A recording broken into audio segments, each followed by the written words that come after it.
오늘 설교 주제는 예수님의 행적 4입니다. 예수님의 행적을 사복음서를 참고하여 시리즈로 이어가고 있습니다. 함께 은혜 받는 시간 가지겠습니다. 예수님의 공생의 세 번째 유월절에는 예수님께서 예루살렘에 가시지 않으십니다. 저번 설교에서 예수님의 행적 3을 통해 예수님께서 12제자를 확정하시고 그들에게 산상수훈을 베푸셨고 갈릴리 2차 사역을 하셨으며 그 즈음에 세례 요한이 참수를 당하고 예수님은 대중을 피하셔서 벳세다 들녘으로 가십니다. 그런데 이 시기가 오병이어의 사건의 중요한 배경이 됩니다. 그런데 예수님을 따라다니던 감시의 눈들이 예수님 사역의 장마다 쫓아다닙니다. 이런 배경을 생각하면서 예수님의 행적 4를 따라가 보기로 하겠습니다. 마가복음 6장 35절에 보면 때가 저물어가며 제자들이 예수께 나와 여짜오되 이곳은 빈들이요 날도 저물어가니 여기서 빈들이라고 나오죠.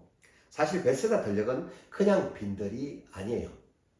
성경에는 빈들이라고 말하지만 이스라엘 지도를 보면 여긴 빈들이 아니라 굉장한 목초지입니다. 소를 방목해서 키울 수 있는 목초지가 됩니다. 그런데 성경에는 빈들이라고 말을 하고 있습니다.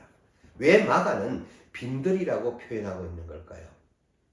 아마도 예수님의 세 번째 유월절 빈들에서의 오병이어의 사건을 출애굽 당시 광야에서 이스라엘 민족에게 만나를 먹인 사건을 접목시키고 있는 것으로 저는 이해됩니다.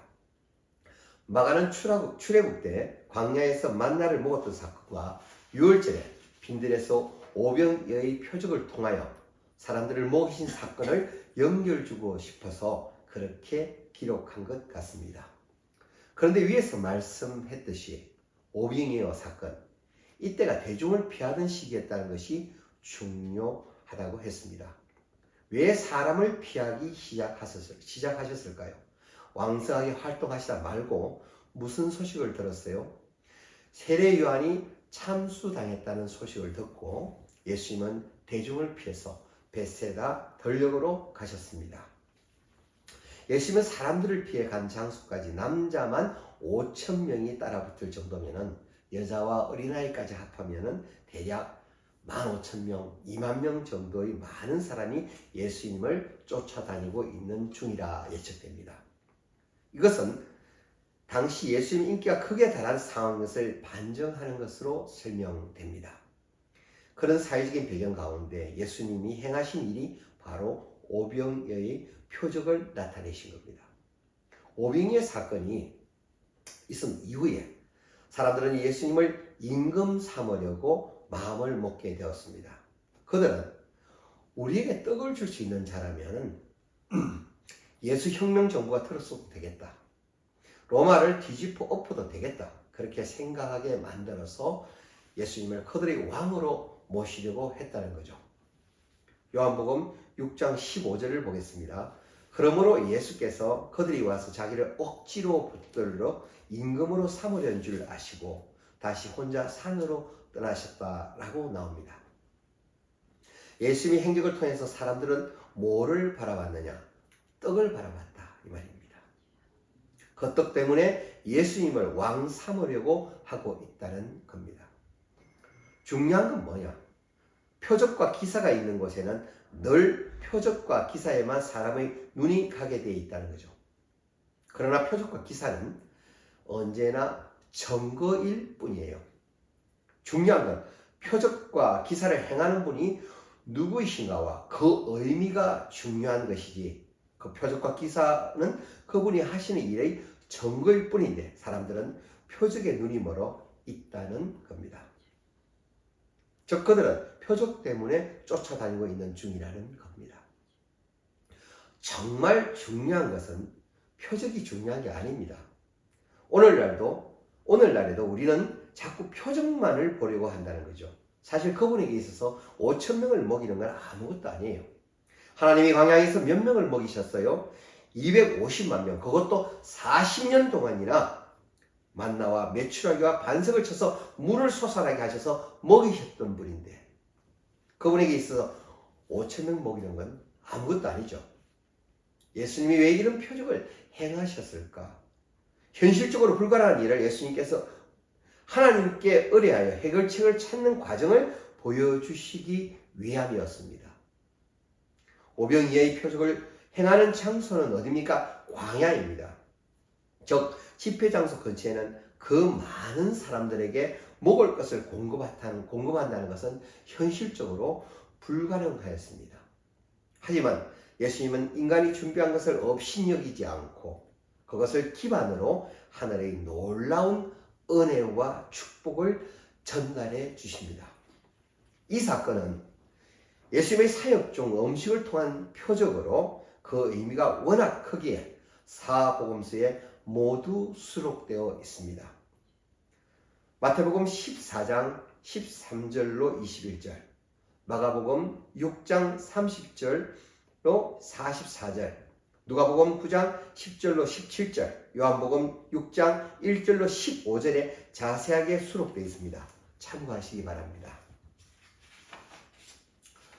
요한복음에서 남은 조각이 12바구니, 누가복음에도 남은 조각이 12바구니, 마가복음에서도 남은 떡 조각과 물고기가 12바구니, 마태복음에도 남은 조각이 12바구니라고 성경에 기록되어 있습니다. 예수님의 제자가 12이죠. 저번 설교에서 말씀드린 것처럼 12는 완전수입니다. 우리가 주위에 어떤 통로 역할을 할 때 내 몫이 없으면 어쩌지 걱정하지 마세요.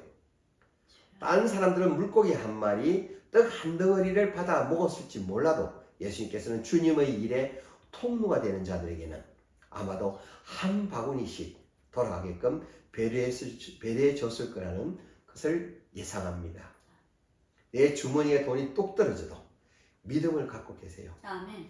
반드시 주님은 주님의 사람들, 주님의 일꾼들, 주님의 제자들에게 더 풍족하게 공급해 주시는 분이심을 믿으시기 바랍니다. 아멘. 하지만 고난의 과정에서 말씀은 안 보고 힘들어도 하나님의 말씀대로 살아갈 때에 하나님 말씀대로 살지 않고 한숨만 내쉬고 그러면 기적을 못 봅니다. 고난으로 힘들어도 하나님의 말씀대로 살아갈 때에 하나님께서는 내 백성이라고 생각하시며 챙기신다는 것을 잊지 마시기 바랍니다. 아멘. 오병이어의 사건은 기적이 아닙니다. 표적이에요. 예수님께서 우리에게 보여주시고 싶어 하시는 이야기, 하고 싶어 하시는 내용이 따로 있으신 거예요. 여기서 우리는 성경에서 수없이 등장하는 이적, 기적, 표적 이 세 단어에 대해서 잠시 알아보겠습니다. 이적과 기적은 상식 또는 이성적으로 설명이 불가한 비상한 사건을 말하고 있습니다. 표적은 기적, 이적과 다르게 그것을 행하는 사람이 말하려는 것을 증명하는 도구입니다. 즉 목적이 있는 이적과 기적으로서 그것으로 무엇을 말하는 의도가 있다는 거죠. 참고하시기 바랍니다.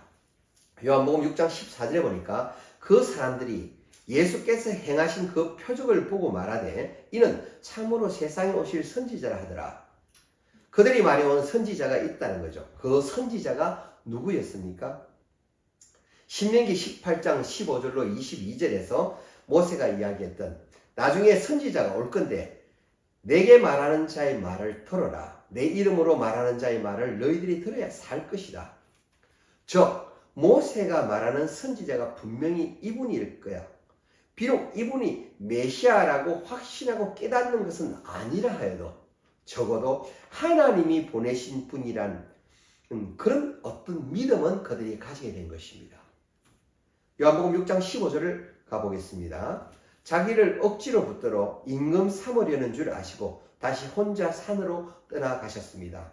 요한복음 6장 16절 17절에 저물매 제자들이 바다에서 내려가서 배를 타고 바다를 건너 가버나움으로 가는데 이미 날씨가 어두웠답니다. 날이.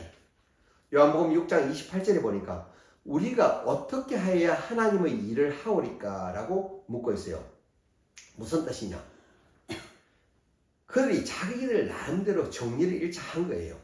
영생하려면 주의 일을 좀 해야 되나 보다. 우리랑 지금 똑같잖아요. 우리도 뭔가 하나님의 일을 해야 하나님이 기뻐하는가 보다. 그래서 교회에서 열심히 여기저기서 일을 한단 말이에요. 그런데 여기서 말하는 일은 영어 성경에 보면은 works예요. s가 붙어 있어요. 단수가 아니라 복수입니다. 무슨 일들을 해야 그런 영생에 이르는 양식을 우리가 얻겠습니까? 즉 무슨 일들인지 우리에게 가르쳐 주세요. 대중은 이렇게 예수님께 물어본 거거든요. 그러면 예수님은 요즘으로 말하면 너 성가대도 하고 차량 주차 봉사도 하고 주방 봉사도 하고 11조도 잘해라. 이렇게 말씀하실 줄 알았는데 그런데 그렇게 말씀하시지 않고 예수님께서는 뭐라고 하시느냐? 요한복음 6장 29절에 예수께서 대답하여 이르시되 하나님께서 보내신 자를 믿는 것이 하나님의 일이니라. 다시 한번 읽겠습니다. 예수께서 대답하여 이르시되 하나님께서 보내신 자를 믿는 것이 하나님의 일이니라 라고 말씀하십니다. 그런데 여기서 말하는 하나님의 일은 단수예요. 아까 뭐예요? 제자들이나 군중들이 물을 때는 복수로 works, 무슨 일들을이라고 했죠. 그러나 여기서는 하나님께서는 단수를 오로지 단수를 말씀하십니다. 그냥 work입니다. 무슨 여러 가지 일을 해나 하나님이 영생에 이르는 양식을 얻는 것이 아니라 오로지 하나라는 겁니다. 그 일이 하나님께서 보내신 일을 믿는 것이 영생하도록 하는 양식을 얻는 방법이라는 겁니다. 뭐라고요? 하나님께서 보내신 일을 믿는 것, 보내신 일을 믿는 것이 바로 영생이라는 겁니다. 아멘. 요한복음 6장 30절에 그들이 묻되 그러면 우리가 보고 당신을 믿도록 행하시는 표적이 뭡니까? 도대체 하시는 일이 무엇입니까? 라고 그들이 물음을 던진 겁니다. 이 말은 우리가 믿을 만하게 그렇게 당신이 하나님께서 보내신 분이라는 걸 표적을 좀 보여주세요 라고 하는 거죠. 그런데 표적은 이미 그들에게 보여줬어요. 오병이어 보여줬잖아요. 그게 사람이 할 수 있는 일이 아니지 않습니까? 하나님만이 할 수 있는 일이잖아요. 그런 일을 보여줬는데 만족을 못하는 거예요. 그것 말고 또 다른 표적을 보여달라는 거죠. 요한복음 6장 31절에 보니까 대중은 모세를 비유해서 말하고 있습니다. 자, 읽어보겠습니다. 기록된 바 하늘에서 그들에게 떡을 주어 먹게 하였다 한것 같이 우리 조상들은 광야에서 만나를 먹었습니다. 이 말의 뜻은 모세는 우리에게 떡 줬거든요. 예수도 그럼 떡이라도 좀 줘보세요. 이렇게 말하고 있단 말이에요. 그러면 믿겠습니다. 우리에게 떡이라도 좀 더 먹여주시면 저희가 믿겠습니다. 이런 말을 그들이 하고 있는 겁니다. 이에 대해 요한복음 6장 32절에 예수님께서 뭐라고 말씀하시냐면 모세가 너희에게 준 것은 모세가 준 게 아니다. 그것은 아버지가 준 것이다. 모세는 그냥 종의 신분이다. 모세가 준 게 아니면 내 아버지께서 너에게 하늘로부터 참떡을 주실 것이다. 내가 참떡을 하늘로부터 줄 것이다. 계속해서 요한복음 6장 33절에서 말씀하십니다. 하나님의 떡은 하늘에서 내려 세상에 생명을 주는 것이다. 그랬더니 대중들이 뭐라고 하냐면요. 요한복음 6장 34절에 그러면 떡을 항상 우리에게 주십시오라고 말합니다. 그랬더니 예수님께서는 생명의 떡을 먹는 방법을 말씀하십니다. 여러분, 우리도 생명의 떡을 먹어야 되는 줄 잘 알고 있습니다. 이론적으로 너무 잘 알아요. 우리가 너무 많이 안다는 게 오히려 문제입니다. 너무 잘 아는 게 그 떡을 어떻게 먹어요? 라고 물어보면 여러분 뭐라고 대답하실 겁니까? 딱히 뭐라고 말할 게 부족할 수도 있습니다. 알기는 아는데 머릿속에 정립이 안 되죠. 뭐라고 대답해 줄 게 없잖아요. 요한복음 6장 35절에 예수님이 뭐라고 그러냐면 내가 곧 생명의 떡이다. 아멘. 아멘. 다시 한번 읽겠습니다. 내가 곧 생명의 떡이다. 아멘. 아멘. 내가 생명의 떡인데 그 떡을 먹는 방법은 뭐냐? 내게 오는 자는 결코 줄이지 아니할 터요 나를 믿는 자는 영원히 목마르지 아니할 것이다. 아멘. 내게 오는 자 즉 나를 믿는 자, 내 생명의 떡을 먹는 방법은 내게 와서 나를 믿는 것이 생명의 떡을 먹는 방법이다. 이 말씀입니다. 이해가 되십니까? 그럼 생명의 떡을 먹는다는 게 추상적이지가 않죠. 그렇죠? 예수님께서 나와서 나를 믿으면 생명의 떡을 먹는 거다 이 말이에요. 요한복음 6장 36절에 보니까 너희는 나를 보고도 내가 생명의 떡인데 너희는 나를 보고도 믿지 아니하는도다. 요한복음 6장 37절에 아버지께서 내게 주시는 자는 다 내게로 올 것이다. 아무나 그 생명의 떡을 먹을 수 있는 게 아니라는 거예요. 예수께 나와서 그를 믿는 게 생명의 떡을 먹는 거라고 그랬잖아요. 그런데 아무나 예수께 나올 수 있는 게 아니랍니다. 누가 나올 수 있느냐? 아버지께서 내게 주시는 자만이 내게 나올 수 있다는 겁니다. 중요한 말입니다, 이게. 다시 한번 읽겠습니다. 아버지께서 내게 주시는 자만이 내게 나올 수 있다는 겁니다. 이 말씀은 하나님 아버지가 우리들을 예수님께 안겨주셨기 때문에 우리들이 예수께 나와서 예수를 믿고 구원받는 거다, 이 말이죠. 이러한 특혜를 어떻게 설명해야 정말 가슴에 확 와닿을지, 이건 정말 특별한 은혜입니다. 아멘. 요한복음 6장 38절로 39절에서 내가 하늘에서 내려온 것은 내 뜻을 행하려고 하는 게 아니다. 나를 보내신 이의 뜻을 행하려고 하는 것이다. 예수님은 언제나 뭐라고 말씀하시냐면, 나는 아버지께서 하시는 일만 한다. 나는 아버지께서 보내서 하라고 하신 일만 한다. 늘 이 말씀만 하세요. 내가 하나님이다 이렇게 얘기하시지 않고 나는 아버지가 하라는 하신 일만 한다라고 하는 얘기는, 그 이유는 예수님의 권위라는 것은 아버지가 보내신 사명을 감당하는 것으로 권위가 세워짐을 말씀하고 계시는 겁니다. 요즘으로 말하면 대통령의 권위가 대통령의 도덕성이나 대통령의 행위로서 세워지는 게 아니라 대통령이 일하는 권한은 주인인 국민이 그 대통령에 위임했기 때문에 권위가 주어지는 거잖아요. 우리가 해야 될 일을 대통령께 위임했단 말이죠.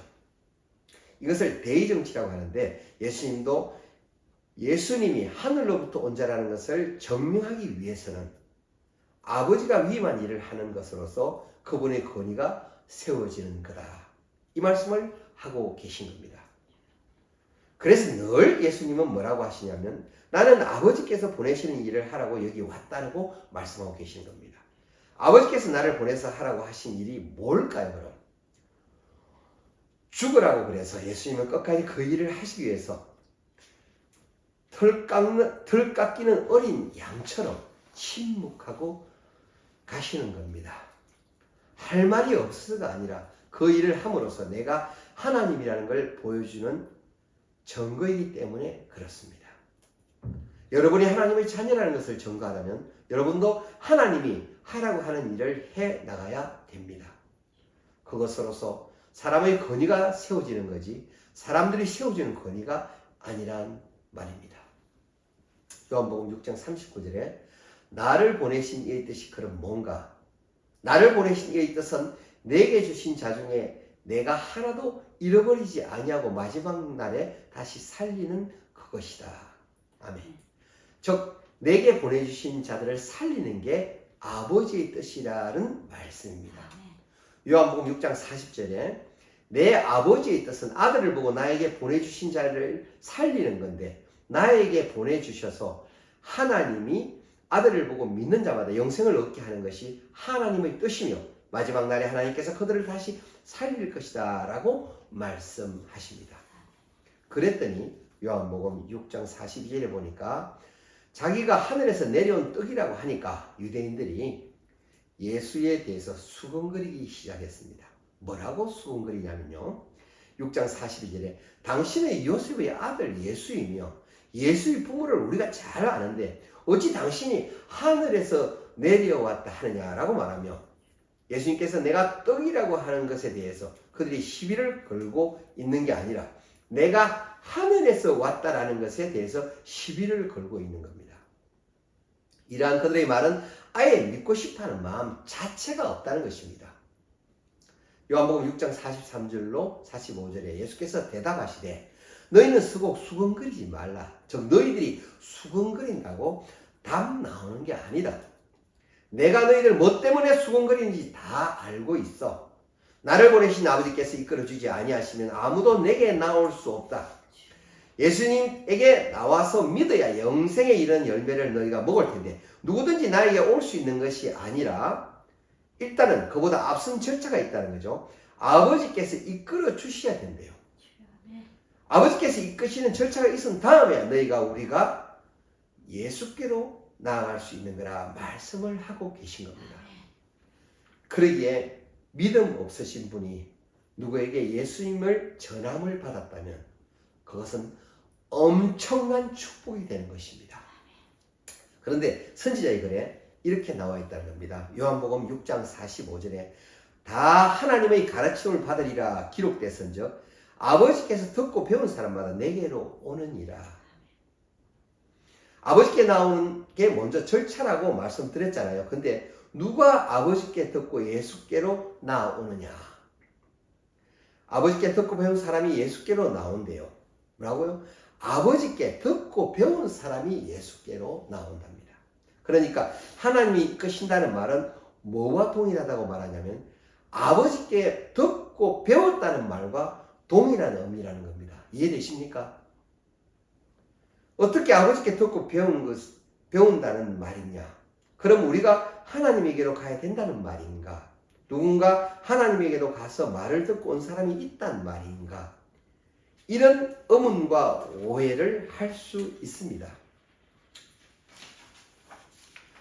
요한복음 6장 45절에 보니까 이는 아버지를 본 사람이 있다는 것이 아니라 오직 하나님에게서 온 자만 아버지를 보았느니라. 이 말씀은 너희가 생각하는 것처럼 그런 오해를 하지 말라는 겁니다. 어떤 오해요? 아버지께 찾아가야 되느냐? 가서 누가 보고 온 사람이 있느냐? 이런 오해를 하지 말라는 것입니다. 아버지께 듣고 배웠다는 말이 뭐냐면요.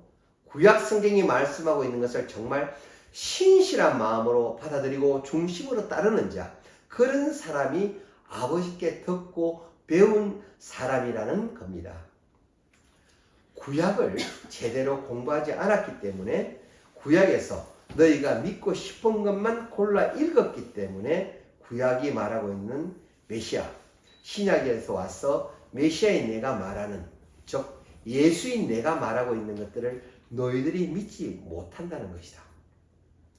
구약을 잘 믿고 듣고 배운 자라면 신약에서 나타나서 말하고 있는 내 말의 뜻이 이해될 것이고 나를 믿게 될 거라는 말씀을 하고 계신 겁니다. 여러분, 구약을 모르고는 신약을 알 수 있다고 말할 수 없습니다. 어떤 분들은 이제 구약 시대는 갔으니까 구약 공부 안 하고 신약만 얘기하는 분들이 있어요. 그러나 구약은 반드시 알아야 됩니다.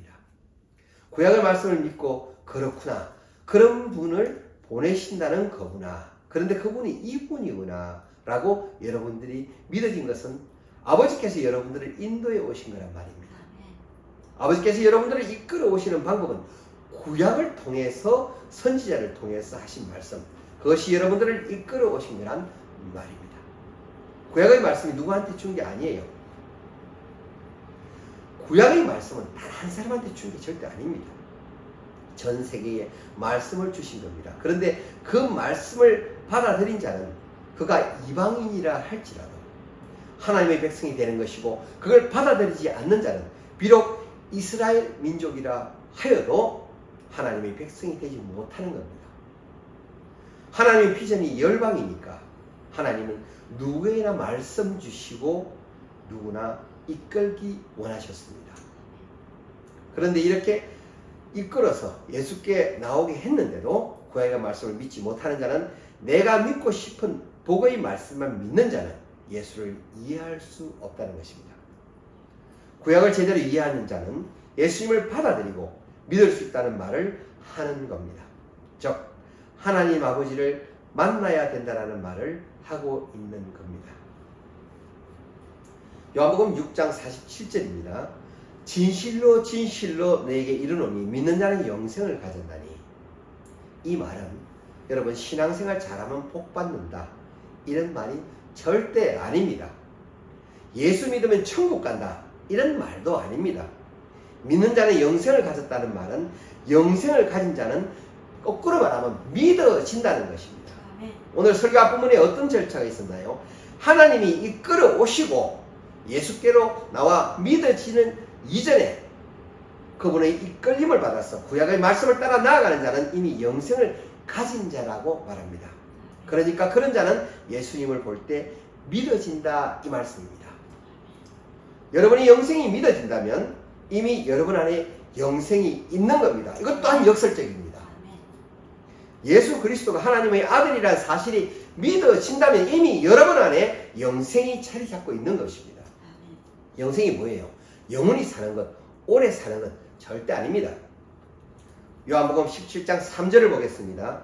예수님이 정의 내려놓은 게 있어요. 여기에 영생은 곧 유일하신 참 하나님과 그가 보내신 자 예수 그리스도를 아는 것, 즉 예수를 아는 것이 영생이라 이 말씀입니다.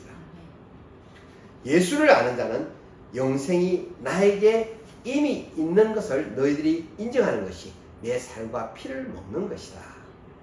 우리가 음식을 먹으면 음식의 영양분이 곧 내 몸의 일부가 되어버린단 말이에요. 다시 말하면은 예수님의 살과 피를 먹는다는 사실은 예수님이 곧 나의 일부가 되어버린다는 것하고 동일한 것입니다. 예수님의 살과 피를 먹는다는 게 뭔데요? 그분의 죽으심의 의미를 안다는 것입니다. 그럴 때 예수님은 나의 일부가 된다는 것입니다. 요한복음 6장 55절에 내 살은 참된 양식이요 내 피는 참된 음료로다. 아멘. 즉 내 살을 먹고 피를 마시는 자는 내 안에 거하고 나도 그의 안에 거하나니 예수님과 나는 연합하게 된다는 말씀인 것입니다. 내가 예수님 안에, 예수님이 내 안에, 그러면서 예수님은 하나님과 예수님 간의 예를 하나를 드십니다. 요한복음 6장 57절을 보겠습니다. 살아계신 아버지께서 나를 보내심에 내가 아버지로 말미암아 사는 것 같이 나를 먹는 그 사람도 나로 말미암아 살리라. 아멘. 이 말씀은 예수님 안에 하나님이 계심으로 말미암아 예수님이 사신 게 아니라 예수님 안에 내재하신 하나님이 사신 것이라 라는 뜻입니다. 이는 우리들 가운데 내재하신 예수님으로 말미암아 우리가 사는 것을 말하는 것입니다. 뭐라고요? 우리들 가운데 내주하신 예수님으로 말미암아 우리가 사는 것을 말하고 있는 것입니다. 예수님 자신이 뭡니까? 영생이니까 그 예수님을 아는 것이 영생이라고 그랬잖아요. 아까 예수님 자신이 그냥 영생이신 거예요. 예수님 자신이 영생이신데 그분이 우리 안에서 우리와 연합함으로 말미암아 우리가 십자가의 죽으심을 이해하며 감사함으로 말미암아 그분과 우리가 연합하게 된다면 그분의 생명이 우리의 일부가 되어져서 우리 안에 있는 예수이신 그 영생 때문에 우리가 영원히 사는 거라 이 말씀을 드리고 있는 것입니다. 요한복음 6장 59절입니다. 이 말씀은 예수께서 가버나움 회당에서 가르치실 때 하셨더라. 오병이어의 표적은 강 건너 베세다 들녘에서 하신 거잖아요. 그런데 지금은 가버나움으로 들어오셨는데 가버나움까지 쫓아온 오병이어의 표적의 떡맛을 보고 여기까지 쫓아온 유대인들을 대상으로 하시는 말씀입니다. 회당이라 그랬으니까 유대인의 대상의 설교입니다. 요한복음 6장 60절에 제자 중 여럿이 듣고 뭐라고 말하느냐? 이 말씀은 어렵도다. 대중들이 회당까지 쫓아왔다는 건 유대인들 중에서도 굉장히 열심으로 예수님을 쫓아다니는 사람, 물론 표적의 떡맛을 보고 온 사람일지라도 그 내용을 듣고 있는 대중에게도 이것이 어려웠겠지만 예수님의 제자인데도 불구하고 예수님이 해석하시는 그 내용을 듣고 어렵다. 도대체 무슨 말이냐? 이랬다는 겁니다. 이 어려운 설교 때문에 제자들도 수근거리기 시작을 합니다.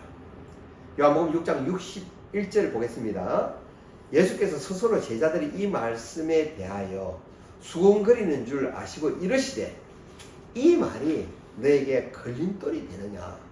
즉 그것 때문에 시험 들 것 같으냐? 이 말씀을 묻고 있는 거예요. 뭔 소리인지 못 알아듣겠느냐라고 말씀하시며 요한복음 6장 62절에 그러면 너희는 인자가 이전에 있던 곳으로 올라가는 것을 본다면 어떻게 하겠느냐? 이 말씀은 나의 십자가 죽음도 너희들이 이해 못한다면 곧 하나님이신 그분이 오셔서 너희를 위해 죽어주신다는 건데 그걸 이해 못한다면 내가 온 곳 하늘로 다시 올라가는 부활의 역사를 너희들이 본다면 그거는 어떻게 이해하려고 그러느냐? 내가 말로 설명하는 이 사실을 너희들이 이해 못한다면 눈으로 확인하게 되는 사실을 어떻게 이해하려고 그러냐라는 말씀입니다. 요한복음 6장 64절에 너희 중에 믿지 아니하는 자들이 있느니라 하시니 이는 예수께서 믿지 않은 자들이 누구며 자기를 팔 자가 누구인지 처음부터 아시니라.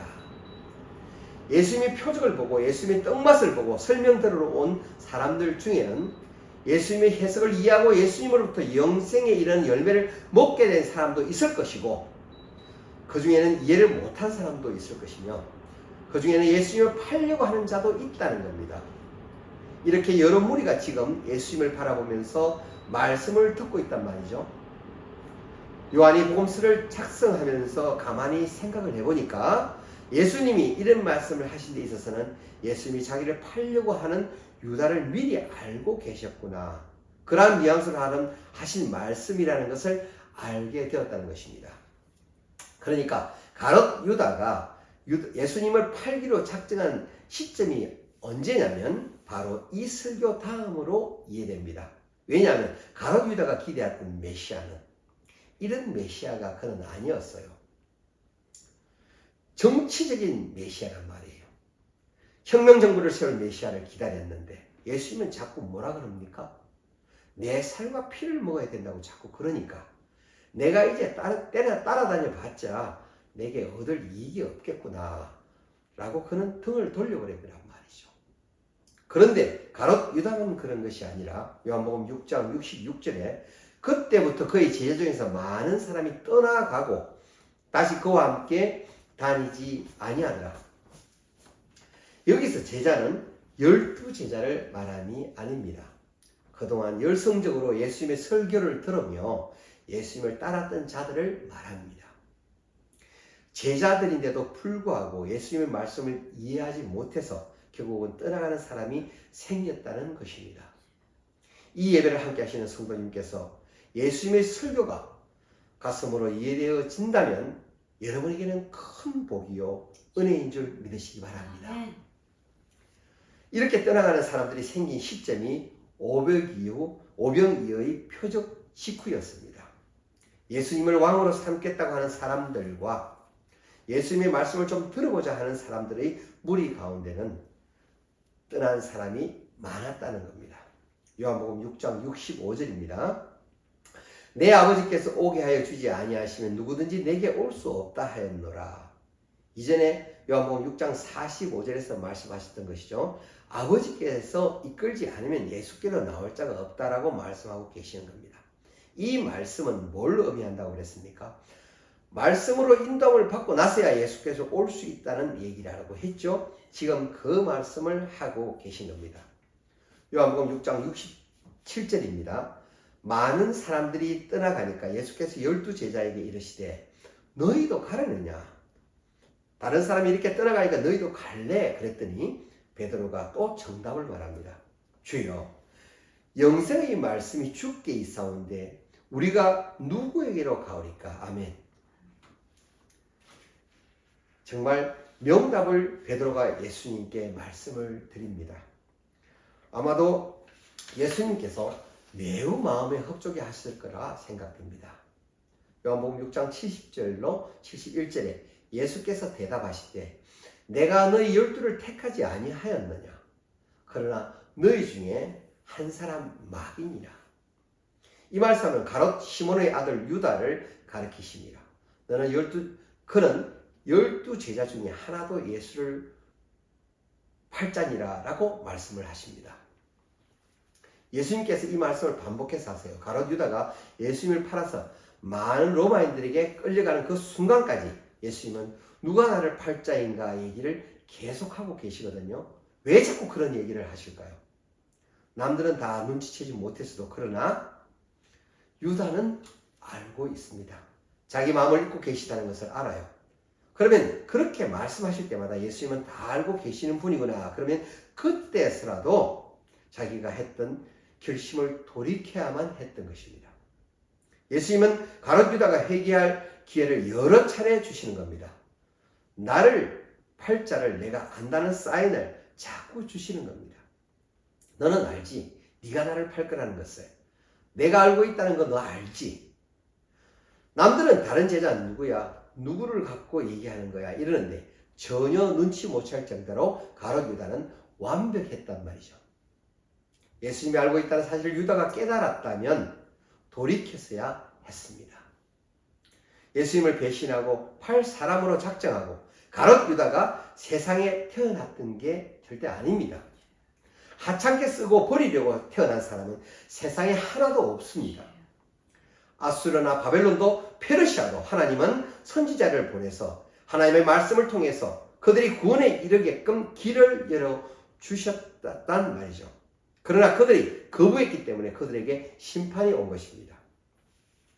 가롯 유다에게도 계속 그런 기회를 여러 번 주셨음에도 결국 나중에 예수님이 하시는 말씀이 있어요. 요한복음 13장 21절에 예수님이 유다를 가리켜 뭐라고 하느냐?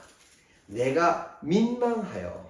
지금 성경에는 내가 괴로우라고 되어 있는데 옛날 성경에는 민망하다는 말이 나옵니다.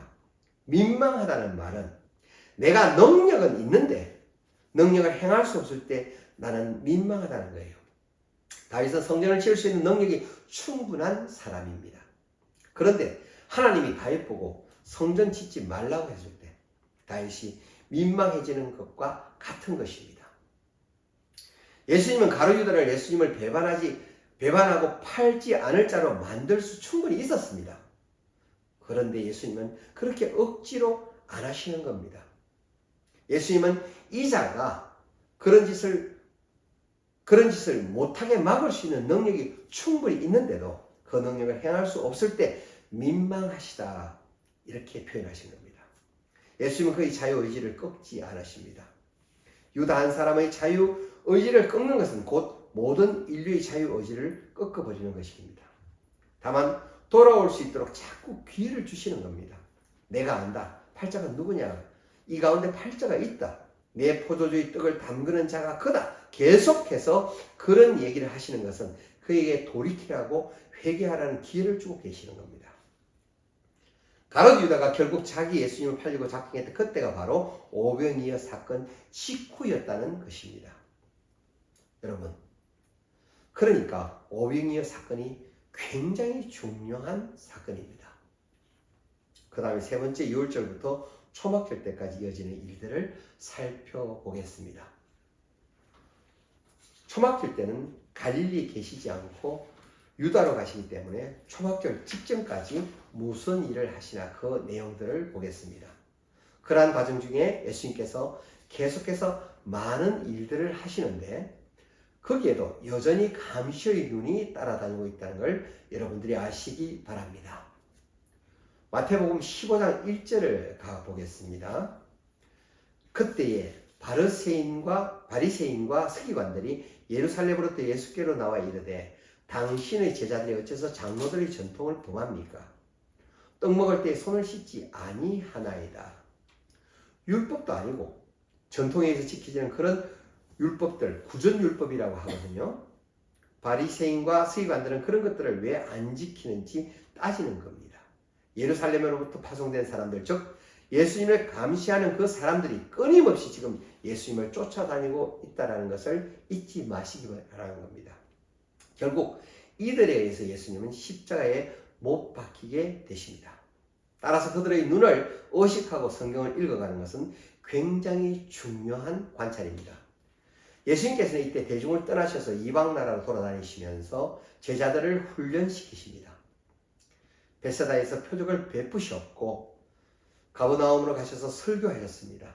가버나움에서 이제는 예수님께서 제자들을 데리고 이방으로 돌아다니십니다. 이방 어느 지역인지 확인을 해보겠습니다. 마태복음 15장 21절입니다. 예수께서 거기서 나와 두로와 시돈 지방으로 들어가시니, 두로와 시돈이 어디냐면 이세벨의 고향입니다. 거기는 이방 지역입니다. 참고로 이세벨은 북이스라엘 왕 중 가장 악한 왕의 대명사인 아왕의 아내가 됩니다. 이방 지역으로 돌아다니실 때 있었던 사건을 한번 살펴보겠습니다. 마태복음 15장 21절에 보면 제목이 가나안 여자의 믿음입니다. 그런데 똑같은 사건에 대하여 마가복음 7장 26절에서는 가나안이 아니라 헬라인이라고 나와요. 동일한 인물을 수로보니게, 다시 말하면 두로와 시돈 지방의 여자를 수로보니게 여자라고 하고 있거든요. 근데 이 수로보니게 여자를 마태복음에는 가나안 여자라고 말하고 있고 마가복음에는 헬라인으로 말하고 있는 그 이유는 마태복음은 유대인을 대상으로 하는 책이기 때문에 이방인이란 말을 쓰지 않습니다. 그러나 마가복음은 이방 사람들, 로마 사람들을 대상으로 하고 있기 때문에 헬라인이라는 용어를 사용합니다. 그런데 여기서 유명한 얘기가 있습니다. 마태복음 15장 26절에 대답하여 이르시되 자녀의 떡을 취하여 개들에게 던짐이 마땅하지 아니함이라. 여기서 말씀하시는 것이 뭐냐면 하나님의 복음, 즉 메시아를 받아들이는 것도 유대인에게서부터 시작돼야 한다고 말씀하고 계시는 겁니다. 이방인들은 버리겠다, 너희들은 받을 자격도 없다라는 말씀이 아니라 복음 전파의 순서에 있어서 유대인에서부터 시작되어야 된다라고 말씀하고 계시는 겁니다. 이렇게 예수님이 이방 지역을 다니시면서 특별 제자 훈련을 하시는데 그 다음에는 데가볼리로 가셔서 칠병이어의 기적을 베푸십니다. 마태복음 15장 30절에서 31절로에서 절뚝발이와 불구자와 소경과 봉어리를 고치시는 사건이 나옵니다. 이 사건은 마가복음 7장 31절로 35절에도 동일하게 기록되어 있습니다. 이후 초막절을 직전에 제자들을 데리고 가이사랴 빌립보로 가십니다. 중요한 발표를 하실 게 있기 때문입니다. 지금부터 가이사랴 빌립보 가셔서 무슨 발표를 하셨나 따라가 보겠습니다. 마태복음 16장 13절입니다. 예수께서 가이사랴 빌립보 지방에 이르러 제자들에게 물어 가라사대 사람들이 인자를 누구로 하느냐. 지금 이 질문은 처음 듣는 질문이 아닙니다. 예수님이 공생애를 시작하는 그 순간부터 대중들에게 던지는 질문이었습니다. 누구나 이 질문에 대해서 정립을 했어야만 했습니다. 그런데 이 사람들이 나를 누구라고 하느냐에 대해서 물어보니까 제자들이 말하기를 들어는 세례 요한이라고 합니다. 또 들어는 세례 요한이라고 하느냐. 왜 들어는 세례 요한이라고 하느냐. 누가복음 9장 7절로 9절에서 헤롯이 그랬잖아요. 세례 요한 죽고 나서 예수님 소문을 듣고 세례 요한이 다시 살아난 것인가 그랬단 말이에요. 그러니까 그런 소문이 도니까 예수님을 세례 요한이라고 하는 것입니다.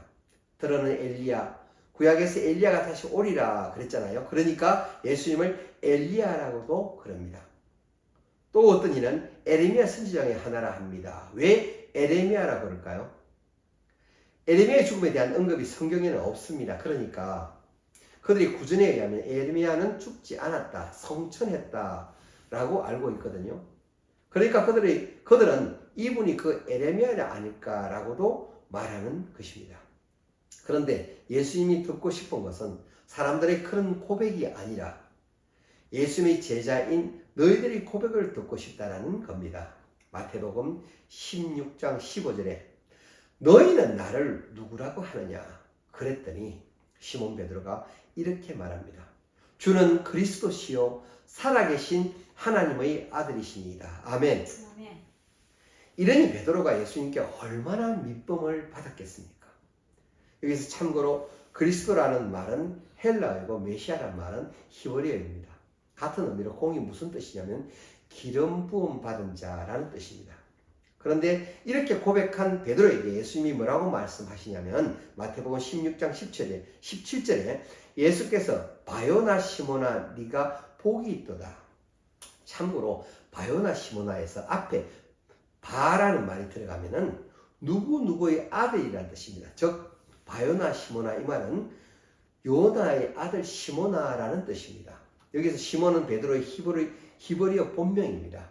예수님께서는 베드로의 이러한 신앙 고백을 통해서 수리아 명칭으로 반석이라는 뜻의 게바, 곧 게바와 동일한 의미의 헬라어 베드로란 새로운 이름을 지어주셨습니다. 예수님이 시몬 베드로에게 마태복음 16장 17절에서 너에게 복이 있다라고 했습니다. 이를 너에게 알게 한 이는 혈육이 아니요 하늘에 계신 내 아버지시니라. 네가 고백하더라도 그 고백에 있어서의 나의 공로는 없다라는 것을 말씀하고 있는 것입니다.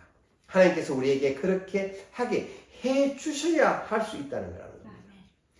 예수님께 나오는 것도 내 마음대로 못 하잖아요. 마태복음 16장 18절에 또 내가 너에게 이르노니 너는 베드로라 내가 이 반석 위에 내 교회를 세우리니 음부의 권세가 이기지 못하리라. 천주교에서는 이 말씀 때문에 베드로를 초대 교황으로 삼습니다. 초대 교황이었다고 자기들은 주장을 하고 있지만 베드로는 혼자 산 사람도 아니고 부인도 있었고 장모도 있는 사람이잖아요. 그들 나름의 전통을 정해서 신부와 수녀도 결혼을 안 하고 살고 있지만 여기서 말하는 의미를 우리가 다르게 봐야 돼요. 여기서 말하는 베드로는 남성 명사예요. 페트로스라고 하는 남성 명사입니다.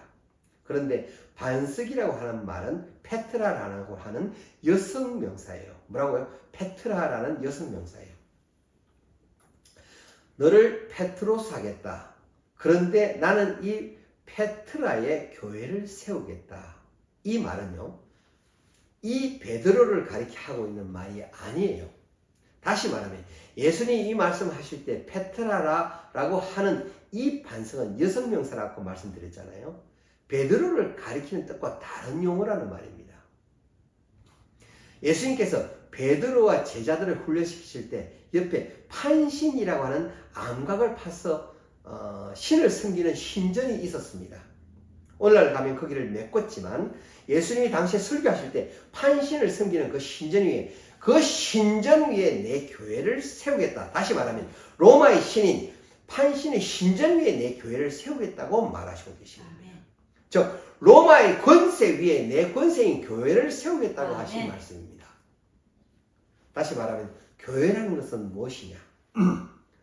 주는 그리스도시며 살아계신 하나님의 아들이라고 고백하는 그 고백 위에 내 교회가 세워진다는 말씀입니다. 아멘. 아멘. 그런데 고백 위에 세워진 교회는 어떤 능력을 가지고 있느냐? 음부의 권세가 이기지 못한다는 겁니다. 아멘. 그러한 교회는 교회 공동체가 아무리 소수일지라 할지라도 음부의 권세가 침범치 못하는 교회라는 것입니다. 아멘. 오늘날의 교회는 건물이 아니라 한 사람 한 사람이 다 교회예요. 아멘.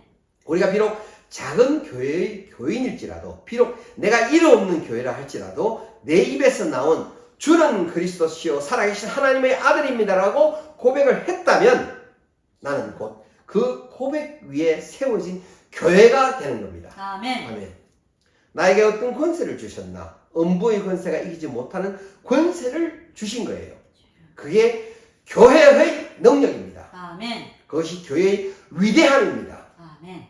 그 권세가 뭐라고 말을 하느냐? 마태복음 16장 19절에서 내가 천국 열쇠를 너에게 주리니 누구에게 줘요? 그 고백을 한 교회 위에 준다고 말씀하고 계시는 겁니다. 네가 땅에서 매면 하늘에서도 매이고 땅에서 풀면 하늘에서 풀리는 권세가 너에게 있을 거라는 것입니다. 예수님께서 이 시점에 빌립보 가이사랴에서 다루셔야 했던 일이 뭐냐 하면요, 그리스도가 누구신가라는 것입니다. 그리스도의 정체성에 대해서 다루실 수밖에 없었습니다. 던져진 질문이 뭡니까? 예수 그는 누구인가? 그러면 예수님의 대답이 중요하단 말이에요. 나는 누구다라고 말하는 게 중요하단 말이에요. 그 대답을 누가 대신한 거예요? 베드로가 한 것입니다. 기름 부음 받은 자며 살아계신 하나님의 아들이라는 것이 그분의 정체성이라는 말씀입니다. 그럼 그분은 뭐 하시는 분인가? 그분이 하셔야 될 사명은 무엇입니까? 계속해서 성경을 보면서 그 답을 찾아보도록 하겠습니다. 마태복음 16장 20절입니다. 자기가 그리스도인 것을 아무에게도 이르지 말라 하시니라. 다시 읽겠습니다. 자기가 그리스도인 것을 아무에게도 이르지 말라 하시니라. 예수님이 이제까지 자기를 그리스도라고 하신 것을 대놓고 말씀하신 적이 없습니다.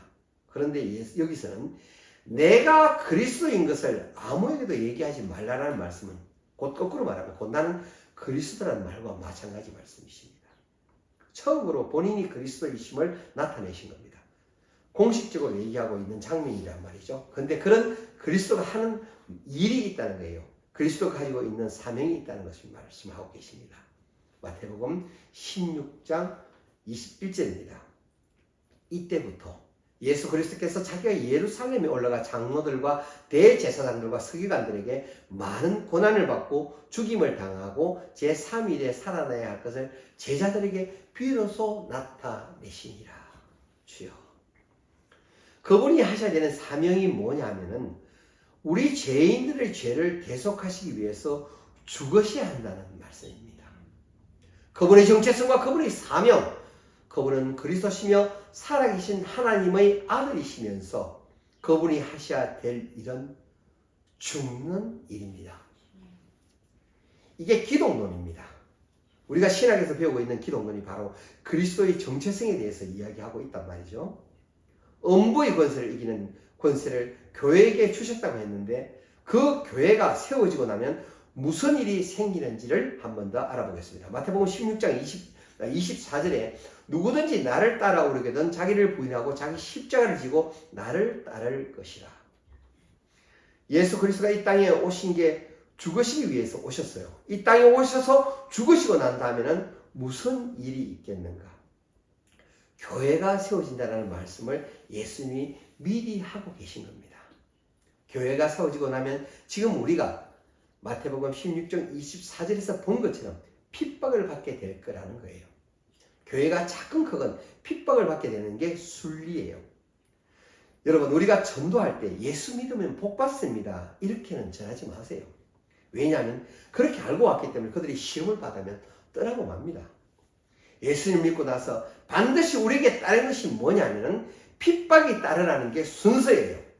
핍박이 없으면 오히려 그것이 이상한 것입니다. 핍박이 당연히 따르게 돼 있단 말이에요. 그런데 그 핍박을 따르다 보면 무슨 일도 생기느냐? 마태복음 16장 25절에 누구든지 제 목숨을 구원하고자 하면 잃을 것이요 누구든지 나를 위하여 제 목숨을 잃으면 찾으리라. 이 말씀은 핍박을 받다 보면 결국 죽는 일도 생길 거라는 거예요. 다른 부분으로 말하자면 교회가 생기고 그 교회가 나중에 핍박을 받는데 핍박을 받다 보면 죽는 일도 생길 거다. 그러나 나는 안다. 그 죽는 일이 큰 일이라는 걸, 그 생명이 얼마나 중요한가 안다. 마태복음 16장 26절에 사람이 만일 온 천하를 얻고 제 목숨을 잃으면 무엇이 유익하려? 사람이 무엇을 주고 제 목숨과 바꾸겠느냐? 사람의 생명이 중요하다는 건 나도 안다라고 말씀하시며 마태복음 16장 27절입니다. 인자가 아버지의 영광으로 천사들과 함께 오리니 그때 각 사람이 행한 대로 갚으리라. 내가 너에게 말하길 네가 죽어도 너에게 유익하다고 말하는 그 이유는 죽은 그 생명을 내게 갚아줄 수 있는 자이기 때문에 그런 말을 하는 것입니다. 뭐라고요? 죽은 그 생명을 내가 갚아줄 수 있는 자이기 때문에 그런 말을 하고 있다는 것입니다. 그 갚아주는 날이 있다는 거예요. 그 날이 언제나 종말일 때라는 거예요. 예수님이 이 땅에 다시 재림하시는 그때가 바로 너희들의 억울한 죽음까지도 갚아주는 때라.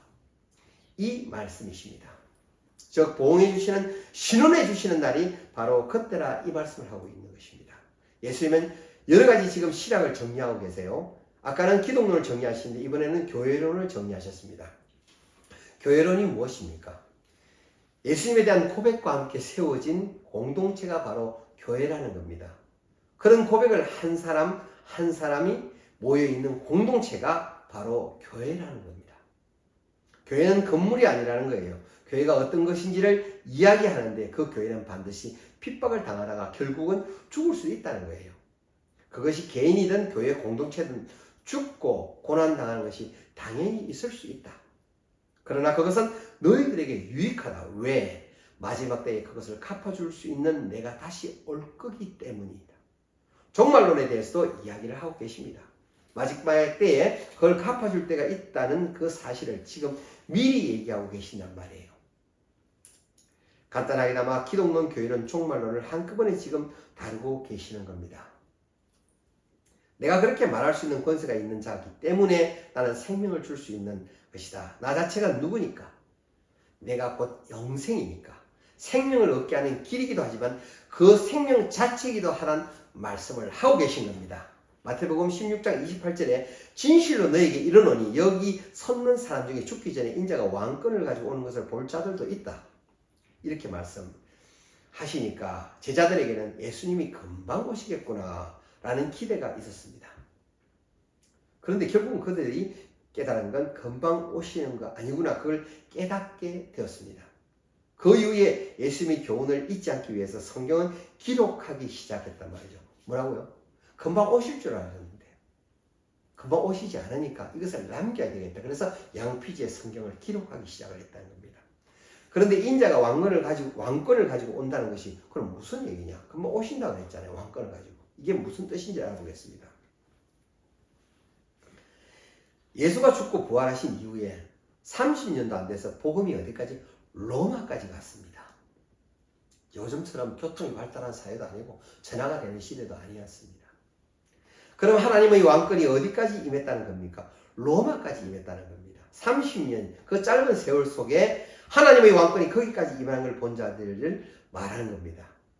그 복음의 영향이 거기까지 간 것을 보는 자들에게 이야기하기도 하지만 어떤 신학자들은 성령의 오심을 말하는 거라고 주장하기도 합니다. 이 말씀은 성령이 예수님께서 성천하시면서 성령을 저희들에게 선물로 주셨잖아요.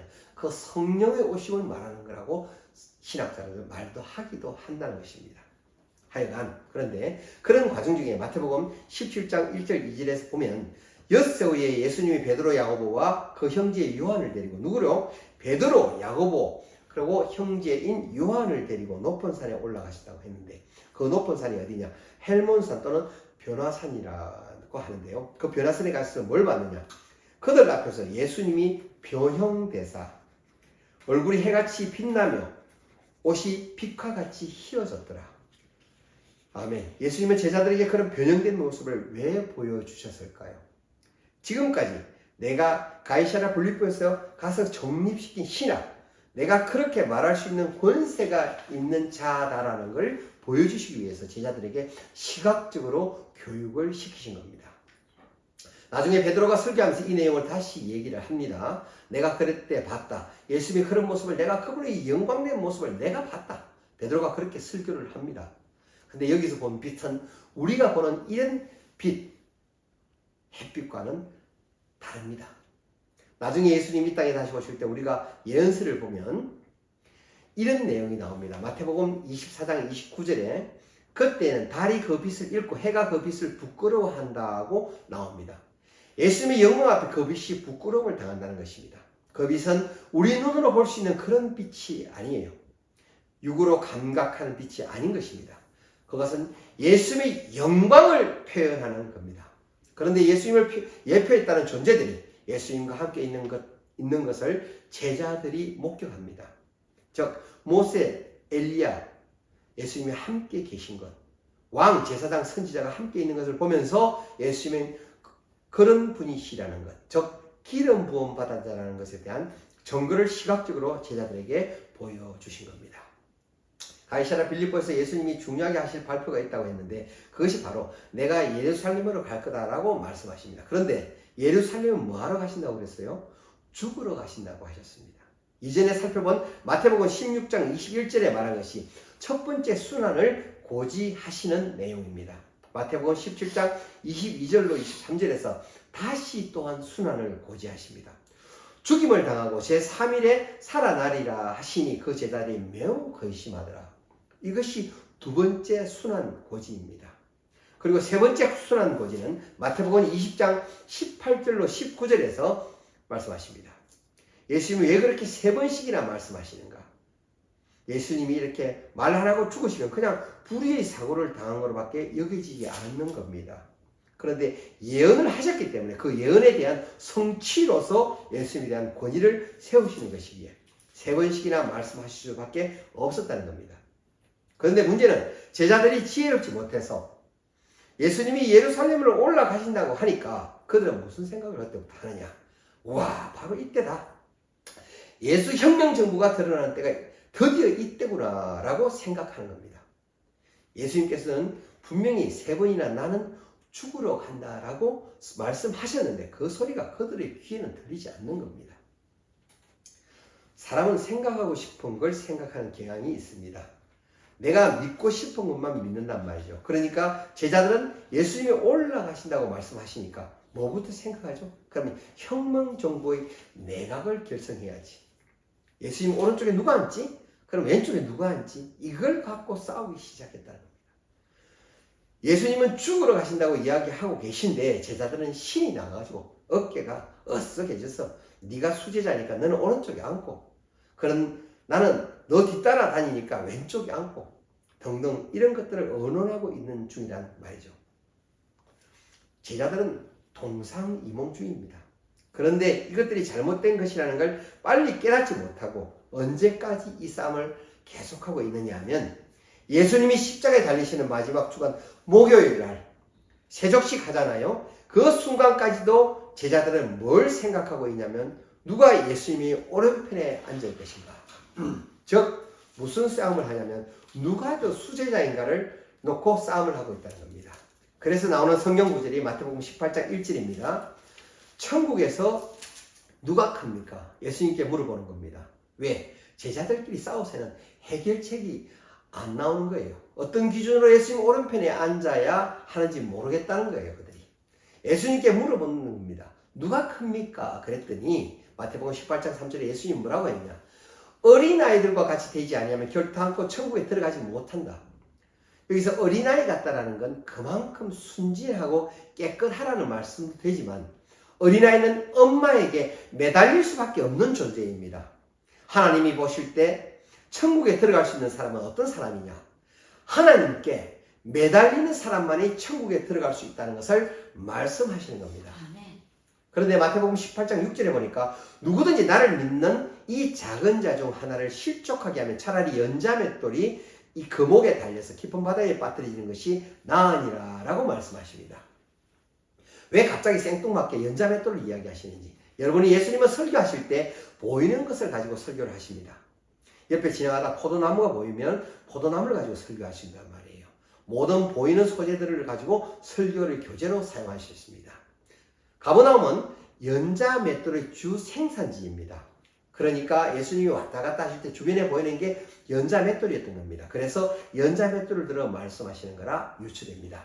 어쨌든 제자들은 무슨 싸움을 계속 하느냐면 목요일 세족식 할 때까지 누가 더 크냐의 싸움을 계속해서 거들어 나갑니다. 누가 더 크냐의 싸움은 최후의 만찬이 있었던 그날 마지막 식사를 하시고 난 이후까지도 그러한 싸움이 계속됩니다.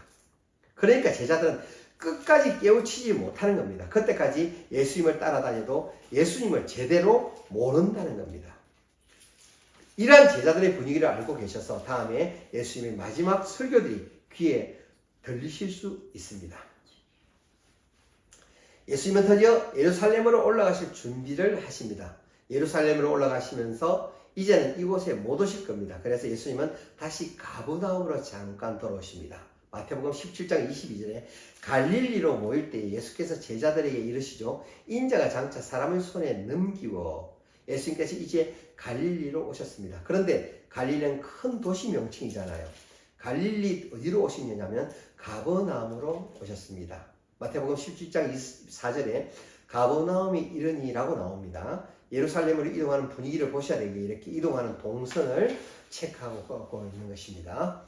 예수님은 갈릴리 2차 사역 1년 6개월 동안의 긴 사역을 마치시고 드디어 예루살렘으로 가십니다.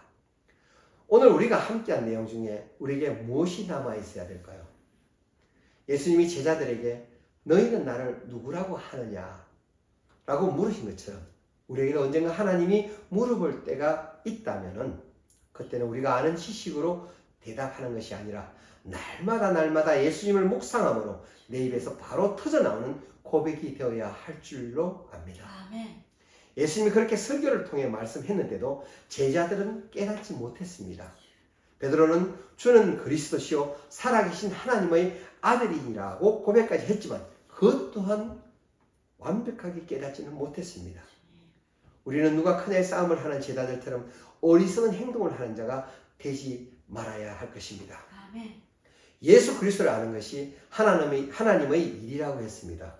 우리가 하나님을 기쁘시게 하기 위해서 수없는 감사의 말씀을 드리는 것도 있지만 무엇보다도 예수 그리스도를 제대로 아는 것이 하나님을 기쁘게 한다는 것입니다. 아멘. 그 말이 하나님이 원하시는 하나님의 일이라는 것입니다. 아멘. 이 예배를 함께 하시는 성도님들께서 열심을 다하여 예수님의 행적을 따라가며 해야 되는 우리들의 일이 무엇인지를 찾으셨으면 좋겠습니다. 아멘. 여러분, 이 생명 다해서 죽을 때까지 해야 되는 일이 바로 그것입니다. 자리 싸움하는 여러분 되지 마십시오. 세상에서 얻은 자리 하나님이 보실 때는 보잘것없는 것입니다. 이 땅에서 이 짧은 시기를 살면서 그런 싸움 하지 마시고 예수님을 바로 알아가는 여러분 되시기를 바랍니다. 아멘. 예수님을 바로 알아가게 해주세요. 예수님의 설교가 우리들 가슴에 사무치게 도와주세요. 제자들은 깨닫지 못했던 그 진리가 우리 속에서 살아 움틀대게 하나님 도와주시기를 소망드립니다. 함께 기도하겠습니다. 하나님 아버지, 믿어 없는 우리들의 죄악들을 용서하여 주시옵고 저희들이 늦었지만 지금이라도 하나님께서 우리들에게 원하시는 삶을 살아가는 자 되도록 깨끗하고 정직한 순수한 믿음을 허락하시옵소서. 주일 예배를 통하여 이러한 과정을 허락하시며 감사드립니다. 우리에게 가르쳐 주신 많은 진리들이 우리 안에서 살아있게 하여 주시옵고 우리가 다른 생각하면서 신앙생활 하지 않게 해주시고 떡맛 버리고 교회 오지 않게 하여 주시옵소서. 이적만 보려고 표적만 얻으려고 내가 소원하는 물질을 얻으려고 하는 옳지 못하고 가볍고 천박한 믿음을 모두 걷어내 주시옵고 적당주의로 교회 마당망 밟는 자 되지 않게 저희들을 철저하게 간섭하여 주시옵소서.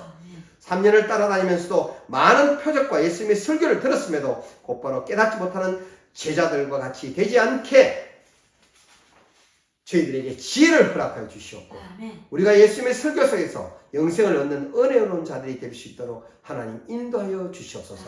세상의 삶을 살아가는 가운데 항상 주님께서 원하시는 기도와 예배를 드리는 저희들 되기를 소망드립니다. 지켜주시옵고 함께하여 주시옵소서. 이 모든 간구 예수 그리스도의 이름으로 기도드립니다. 아멘. 수고하셨습니다.